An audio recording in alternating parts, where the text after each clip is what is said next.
pépites là. Ouais, mais moi, c'est les BM que j'aime. Ouais, mais il n'y a même pas d'équivalent chez BM là. Ouais, c'est vrai quand même. Là, on est sur une voiture, il n'y a même pas d'équivalent dans le monde puisque c'est une des voitures les plus rapides du monde sur circuit, si ce n'est la plus rapide. Bon, je vais mettre mon côté BM de côté. Voilà.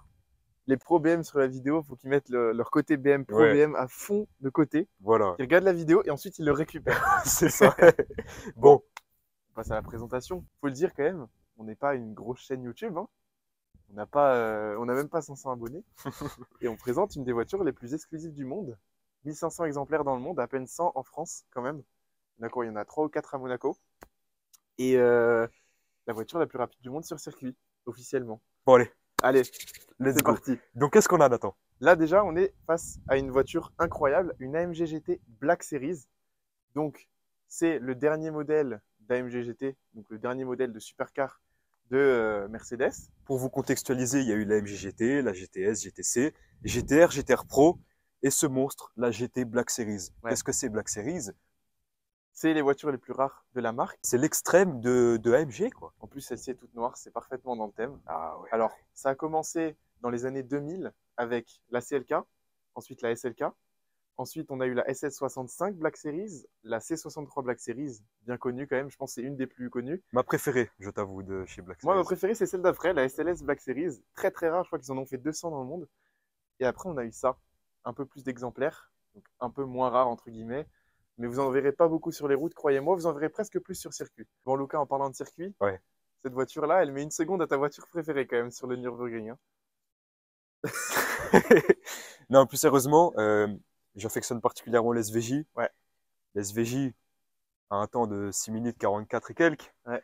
Là, on est sur du 6 minutes 43, 600. C'est plus confortable et utilisable tous les jours qu'une SVJ. Et sur circuit, ça poutre une SVJ. On peut noter Voilà. aussi que officiellement, jusqu'à récemment, c'était la GT2 RS MR, donc Manthey Racing, qui était détentrice du record du Nürburgring. Je crois que c'est 6 minutes 43 300. Celle-ci, c'est 6 minutes 43 616, donc c'est vraiment à ça. Sauf qu'il y a un mais.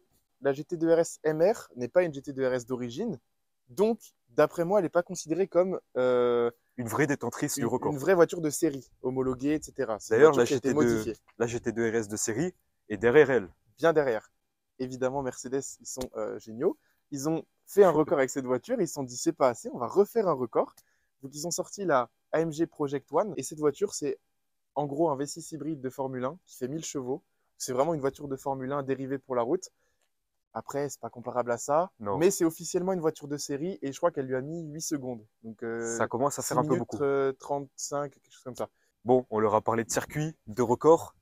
Comment est-ce qu'elle a pu globalement arriver à ça, quoi? Bah, ça se de voit, tel non? temps. Ça se voit quand même. Déjà, on peut se dire que la MG GTR, c'est un monstre de base Ouais. qui fait 580 chevaux et quelques. Là, déjà, on a 145 chevaux de plus, 100 Nm de plus, 35 kg de moins et beaucoup plus d'appui aéro également. Déjà, on a une calandre imposante, vraiment énorme, issue des GT3 de compétition. Donc, c'est en gros la calandre exacte de la MG GT3, donc la version voilà, de course. Comme tu l'as dit, calandre Panamérica avec les gros traits comme ça, très agressif, je trouve. Incroyable. Sous la plaque, très insolente, hein, 730 comme 730 chevaux, Black Series et tout, on a une lame en carbone comme main de partie sur la voiture. Il y a quand même 40 kg d'appui supplémentaire sur l'avant à 250 km/h. Ça, c'est pas rien quand même. En plus de l'aileron qui. L'aileron, il va pas on vous vous le laisser dit indifférent, après, on vous le montre après. Sur toute la partie avant, donc devant les roues de la voiture, c'est que le refroidissement de la voiture. Et on a un système de refroidissement complètement différent que sur les autres AMG. La calandre, elle sert à refroidir les freins, donc beaucoup d'air frais pour les freins, pour le moteur qui est donc le V8 biturbo juste derrière, mais aussi, grâce à ces deux sorties d'air, rediriger sur les côtés pour aller directement sur Encore une fois, l'aileron. l'aileron ou la table à repasser, vous l'appellerez comme vous voulez, un des plus gros ailerons de la production automobile. Alors, avant de vous montrer les jantes, je vais vous montrer ce qu'il y a au-dessus. C'est présent que sur la MG GTR Pro, mais pas vraiment identique. On a une extraction d'air sur les ailes avant pour deux choses. La première, c'est évacuer l'air chaud des pneus. Et la deuxième, c'est évacuer l'air qui s'engouffre dans l'aile avant. Et tu me disais que ça s'appelle? Ça s'appelle la portance positive. C'est quand il y a trop d'air dans les passages de roue, la voiture peut légèrement décoller, enfin se lever. Et le but d'une voiture, surtout celle-ci pour le circuit, c'est d'être rivée au sol. Voilà. Donc, en plus de l'appui aéro supplémentaire à l'avant, on a, grâce à ces ailettes, la portance positive qui est évacuée. Donc, il y a moins d'air dans les passages de roue et la voiture plus collée au sol. Ensuite, on peut parler des jantes. Jantes aluminium, donc plus légères qu'une AMG GT R ou GT normale. Et on a derrière des freins carbone céramique très Là, gros. 402 mm à l'avant, 360 mm à l'arrière, 6 pistons, 4 pistons. On a intérêt à avoir un bon freinage. Et pourtant, c'est pas une voiture qui est si lourde. Bon, ça fait quand même 1540 kg à sec. Ouais. Donc, c'est pas si lourd, mais ça reste quand même un petit poids. À savoir que c'est 35 kg plus léger qu'une AMG GTR quand même. 0 à 100 en 3 secondes 2 au lieu de 3 secondes 6. Donc, voiture plus sportive, rapport de boîte plus court. Malheureusement, pour le 0 à 100, forcément, on tombe pas sous les 3 secondes. Ouais. Wow, là, on a un aileron incroyable. Moi, à j'appelle 3 même étages. plus ça un aileron. Là. En carbone, bien évidemment. Ouais. Aileron qui procure un appui aérodynamique énorme à la voiture. Plus de 400 kg d'appui à 250 km/h. Ouais. Et à sa Vmax, soit 325, il procure plus de 800 kg d'appui. C'est du jamais vu. 800 Alors, kg, c'est quand même la moitié du poids de la voiture, on peut Ouais. le noter. Hein. Ouais, d'ailleurs, on a une Vmax qui est pas si élevée pour 730 chevaux, mais ça se comprend avec un aileron aussi colossal. Et oui, tu peux pas forcément, aller. plus on a des appendices aéros énormes, Ouais. pareil sur une Senna, etc., Viper. moins la vitesse max va être élevée. On n'a pas noté quelque chose sur le côté, et c'est peut-être un des détails les plus intéressants Ouais. de cette voiture, c'est que les pneus sont faits par Michelin spécifiquement pour cette voiture, développée entre Michelin et Mercedes. C'est des Michelin Pilot Sport Cup 2. Vous pourrez noter sur le côté, rapprochez-vous, qu'on a le dessin de la AMG GTR sur le flanc. Ça, c'est un petit détail que j'adore. Ça, c'est incroyable.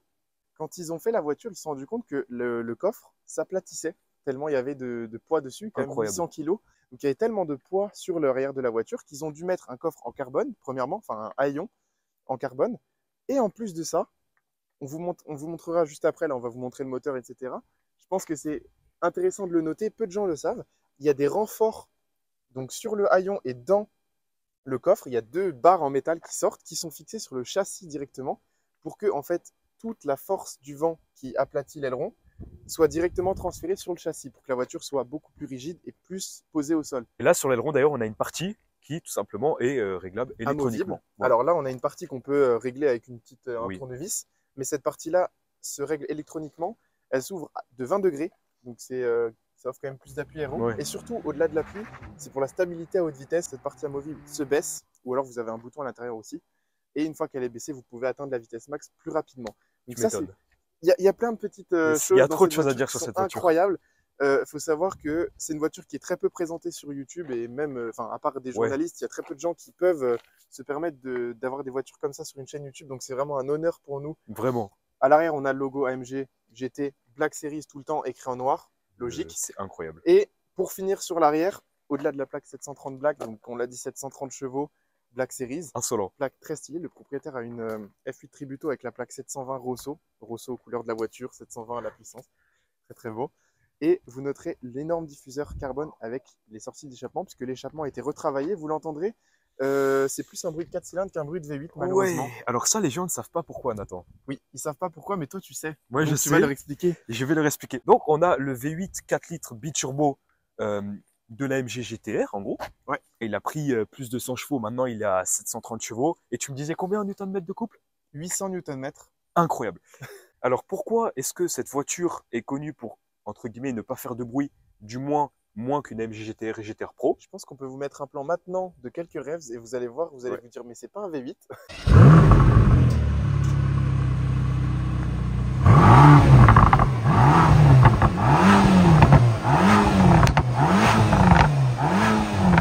C'est parce qu'il y a un vilebrequin à plat. Il faut savoir que le vilebrequin joue beaucoup dans la sonorité du moteur. C'est presque le plus important. Voilà. Que là, pour augmenter la puissance, ils ont mis des plus gros turbos, des nouveaux arbres à cam. Ils ont mis du coup un vilebrequin à plat. Avant, il était en croix. Et c'est ça qui fait que ça ne fait pas le glou-glou-glou des gros V8 allemands sur les autres AMG GT, quoi. Alors avant de l'ouvrir, du coup, comme on vous a dit, il est vraiment à l'arrière. Et à propos de arrière, de poids et tout, sur cette voiture, on a une répartition des masses. Tu me disais, ça vraiment, j'étais choqué. Ouais. Quasiment 50-50, quoi. On a un avant très long avec un gros V8 dessus. Et la boîte de vitesse qui est à l'arrière. C'est ça. Ce qui explique aussi un peu la bonne répartition. Donc quand tu es assis là, tu es vraiment assis à 50-50, que ce soit en termes de proportion, ouais, mais aussi en termes de poids en fait. C'est incroyable, on voit l'aileron à l'arrière. C'est juste incroyable. Bon allez, parti.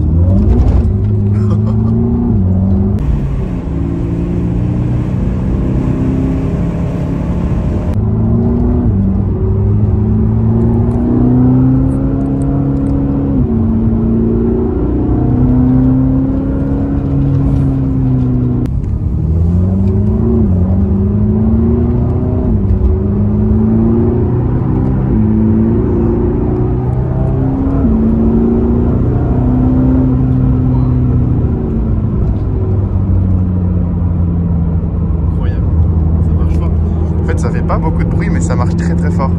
Là, dites-vous, la route est mouillée. On est en pneus semi-slick quand même.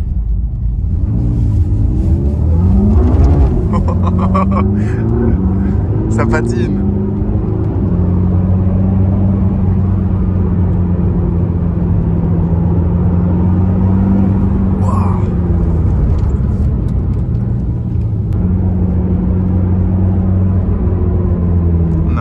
Capot là devant, c'est incroyable.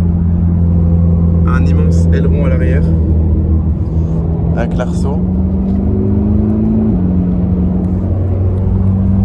Les sièges sont super baquets, c'est incroyable. Je suis monté dans une MG GTR une fois et les baquets ils sont pas comme ça. Incroyable. Ça tient la route, ça fait pas beaucoup de bruit mais c'est vraiment efficace. 730 chevaux, 800 Nm de coup. Et là vous avez le traction control, le petit bouton, on va vous montrer ça dans la présentation, mais il y a le petit bouton, vous le tournez, vous avez les modes de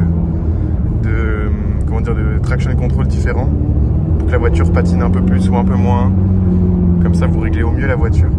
On a c'est pas vraiment de l'Alcantara, je crois que c'est de la microfibre un peu partout avec les surpiqûres orange. Incroyable, cette voiture est incroyable.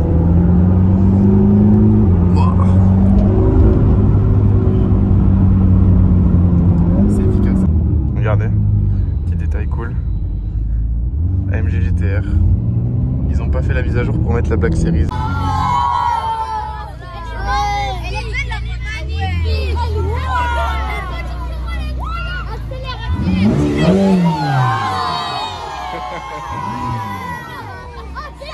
On va vous montrer le moteur. Vous pouvez voir déjà qu'il s'ouvre assez haut. On a parlé des deux sorties d'air sur le capot. Voilà, c'était celle qu'on parlait de tout à l'heure. Mais vous pourrez observer qu'il y a aussi deux autres petites sorties qui en fait partent dans le moteur pour refroidir les turbos qui sont tout au fond. Le V8, comme on l'a dit tout à l'heure, là c'est que de la partie refroidissement et le V8 il est vraiment derrière, il est vraiment juste au niveau de vos pieds. Donc ces ailettes là permettent de rediriger le flux d'air, une partie du flux d'air sur les turbos qui sont derrière. Ça c'est intéressant de se dire que même dans le moteur il y a quand même de l'aéro, des sortes d'ailerons et de l'aéro pour diriger les flux d'air. Sinon, qu'est-ce qu'on peut noter sur le moteur? On en a beaucoup parlé déjà. Ouais. V8 biturbo 4 litres, 730 chevaux, 800 Nm. Je pense que la chose la plus intéressante qu'on peut noter au-delà des prises d'air, etc., c'est ce capot carbone. C'est une pièce de carbone. Qui est léger. Hein. C'est ultra léger, tout est léger. Là, on a un petit cache en carbone avec, comme d'habitude chez AMG, la petite inscription. L'inscription de la personne qui a fabriqué le moteur, enfin qui a monté le moteur. Et d'ailleurs, est-ce que vous savez, sur les Black Series, c'est en noir, la petite plaque. C'est un détail, eh oui. Mais important à noter. Et chez AMG, donc, les moteurs sont faits par une personne, sont assemblés. Hein, voilà. Ils prennent toutes les pièces, ils s'assemblent, il y a une seule personne. Un peu comme chez Nissan. On met la vidéo de la GTR juste là. Le moteur fait à la main également. Je pense qu'on peut partir sur l'intérieur. Ouais. C'est quelque chose, hein, attention. Allez, va à l'intérieur. Waouh. On est dans une Formule 1 presque. Ouais. D'ailleurs, safety car. Hein. Safety car de cette année en Formule 1, enfin de l'année dernière du coup. T'es à bord du V8 le plus puissant de AMG quand même. Ouais. Le V8 le plus puissant de l'histoire d'AMG. Alors ils ont fait des V12 plus puissants, etc. Mais... Alors parlant d'ergonomie, j'ai pas eu de mal à rentrer, plus que dans une AMG GTR, on a tous les deux testé, mais c'est normal, déjà on a les sièges baquets. Ouais. Voilà. Mais sinon j'ai la place et je suis rentré assez facilement. J'ai un super bon maintien, tu me disais que c'est des sièges qui sont mi-cuir, mi-Alcantara, mais que ce n'est pas 100% Alcantara. Alors c'est des sièges AMG mais c'est fait par Recaro, t'as la petite touche très sympa ici. Ouh, le petit détail. Le cuir Nappa. Avec du coup l'Alcantara, donc ça fait qu'au niveau du dos tu es mieux maintenu, tu glisses moins que sur du cuir. Intéressant. On a les sièges typiques AMG, surtout sur les Black Series. Ceux qui connaissent le C63 Black Series, c'est les mêmes sièges avec la coque carbone. AMG Performance. Oh. Je trouve que c'est un des plus beaux sièges. Il est simple, efficace comme on aime. Je vais fermer la porte. Parlant d'Alcantara, du coup, on en retrouve sur toute la planche de bord et ça, c'est pas sur les autres AMG GT. Non, sur la planche de bord, sur les sièges, sur le volant et sur la porte. Sur piqûre orange. Alors, on l'a pas noté aussi, c'est un châssis monocoque aluminium, donc vous verrez qu'il y a quand même une certaine largeur. Ouais. Bon, et là, il y a un truc, tu vois, quand je te regarde, je vois un truc derrière. Dans le champ de vision, je vois un demi-arceau magnifique. On a le track pack sur cette voiture. Alors, on a les harnais sur ce track pack, le demi-arceau cage et également les extincteurs. Le track pack, c'est une option à 7 800 € quand même. C'est une voiture qui coûte quand même 360 000 €, donc je pense que c'est intéressant de le rajouter, surtout pour la revente. Donc on a le demi-arceau ici. Demi-arceau d'ailleurs qui nous cache un peu la vue du coffre qu'on va vous montrer juste après, où on peut mettre pas mal de choses. Le capot qui est extrêmement long, ça fait presque la moitié de la voiture. Ouais. Et il n'y a pas de lift system, puisque cette voiture, c'est une voiture de course. On a voulu l'alléger. Le lift system, c'est un système hydraulique. Donc ça fait prendre du poids. Là, on est dans une optimisation de poids. Donc bon. Pour finir avec l'intérieur, donc sur cette console centrale, on peut noter du carbone mat de partout. Et c'est une console centrale en aluminium, tout comme le volant. C'est une pièce d'aluminium qui a été peinte en noir. On dirait du piano black un peu. On dirait du piano black. Voilà. Mais... Donc ça, encore une fois, c'est spécifique à la GT Black Series. Là, il y a le petit bouton Engine Start qui me fait de l'œil, là, les 730 chevaux qui ne demandent qu'à être démarrés. Et je pense qu'on peut noter, bon, déjà les gants du passionné Mercedes. Voilà. Et on peut noter autre chose, donc au-delà des contrôles de clim, là on a un bouton, sûrement le bouton le plus intéressant de toute la voiture. Ce bouton TC, c'est le Traction Control. Qu'est-ce que c'est? C'est entre guillemets tout ce qui est gestion électronique, si tu vas partir en drift ou pas, etc. Tu peux tout désactiver, donc il y a le bouton off ici, tu tournes, il y a 9 modes, il me semble, de gestion du contrôle de traction. Si tu décides de mourir, tu peux tout enlever. Cette voiture a 2000 km. Elle est neuve. Elle est neuve et on vous la montre sur la chaîne. On est dans les premières personnes, je pense, à l'avoir testée. C'est un vrai honneur. Je pense qu'on peut quand même être fier de nous là. Le coffre qui est quand même assez spacieux. C'est pas une berline, c'est pas un RS6, mais bon, t'as quand même de quoi mettre pas mal de choses. C'est le même coffre qu'une AMG GT normale. Voilà. Normal. Oui, sauf le demi-arceau quand même avec le pack. Sauf le demi-arceau qui prend un peu de place, mais sinon c'est un coffre classique d'AMG GT. On notera quand même qu'il n'est pas très haut, mais on peut quand même mettre, je pense, une valise ou 2 sacs. Ouais. De quoi partir en week-end avec madame si besoin. Mais la chose la plus importante du coffre, c'est ça là, parce que tout à l'heure on vous en a parlé, là on vous montre enfin. On vous a parlé tout à l'heure que l'aileron il procure jusqu'à 800 kg d'appui, que pour l'imposant aileron ils ont dû mettre tout en carbone. Mais on vous a aussi dit que toute la force de l'aileron, elle était transférée directement au châssis. Ouais. Comment? Donc là, la force elle arrive par là. Là, elle est transmise avec ça et ça appuie directement ici. Ça, c'est pas qu'attaché au coffre, non, mais bien tout le châssis de la voiture. Je pense qu'avant de vous emmener pour faire un tour, on va vous parler d'une chose que vous avez peut-être vue sur le côté. On dirait un peu une AMG Project One, c'en est pas une, c'est un covering. Normalement, elle est noire, full noire. Mais vous aurez vu qu'il y a marqué NNN Community. Qu'est-ce que c'est? C'est le projet crypto du propriétaire. Donc en gros, c'est un site internet qui a pour but de combattre les scams, donc les arnaques. On n'est pas là pour vous conseiller en crypto-monnaie, etc. Voilà. Mais on voulait le remercier de nous avoir ramené ce monstre. Ah bah tu vois. Et j'en perds les mots. Évidemment, on va lui donner un peu de force dans son projet. Bien donc, sûr. On va vous mettre son Instagram maintenant. On vous montre le QR code et le nom de la société. Donc allez tous le soutenir. Voilà. Dites-nous ce que vous en pensez du covering. Est-ce que vous aimez, est-ce que vous aimez pas? Au moins ça la rend c'est vrai que ça me fait penser un peu à ce que tu as dit comme ça. Ça fait penser à la Project One. Ouais. C'est pas des points sur la Project One, c'est des logos Mercedes. Bon, là c'est un covering sur la Mercedes Project One, c'est peint. Ouais. C'est pour ça que l'option coûte 50 000 €, je pense. T'étais pas trop fan au début? Ouais, au début, t'as vu, on voit que. Est-ce que tu commencerais pas à aimer Mercedes? Quand même. On voit que plus on monte dans la vidéo, plus je suis enthousiaste.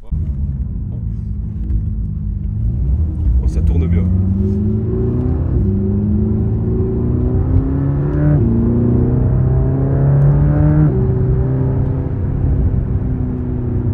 Ah ouais.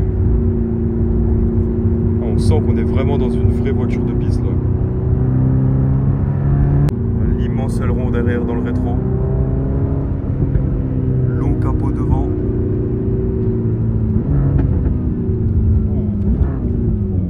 Oh, le freinage il est incroyable.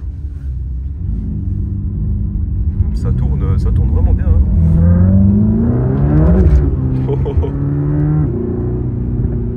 Ça patine un peu les amis.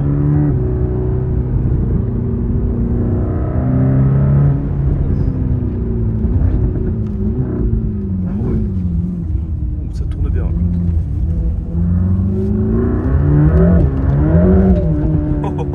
Avec les pneus semi-slick, 730 chevaux sur les roues arrière et une route, voilà, j'ai connu plus sec. Autant vous dire qu'elle a tendance à partir de l'arrière. Ok les amis, on va faire un petit test de freinage là, dans les plus brèves délais.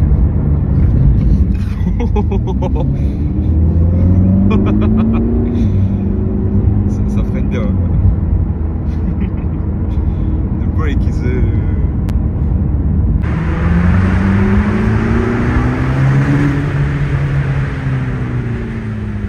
Bon les amis, sur ce on va se laisser. Je reviens d'un essai voilà, assez dynamique. Je suis vraiment surpris par cette voiture. La sonorité qui en émane, franchement, je suis agréablement surpris. pas à ça. Avec le vilebrequin à plat, vous savez, on a moins de bruit. Mais finalement, quand on se met dans le mode, voilà, en mode sport, et qu'on monte dans les tours, ça fait un beau bruit, vraiment un beau bruit. Et puis je suis surpris du reste de la voiture aussi, on a une direction qui est vraiment bien, on a une répartition des masses incroyable, un châssis incroyable. Les 730 chevaux, on les sent. C'est une voiture qui m'a vraiment surpris et une voiture que j'admire vraiment. Donc j'espère avoir réussi à vous transmettre mes sensations. J'espère que Nathan a réussi à vous transmettre ses sensations aussi. J'espère qu'on a réussi à vous cultiver sur cette voiture, parce qu'il y a beaucoup de choses à dire. Et normalement, on vous a beaucoup appris à ce sujet. Et puis, n'hésitez pas à vous abonner, activer la petite cloche de notification. On se retrouve jeudi prochain à 16 h pour une nouvelle vidéo. Allez, ciao!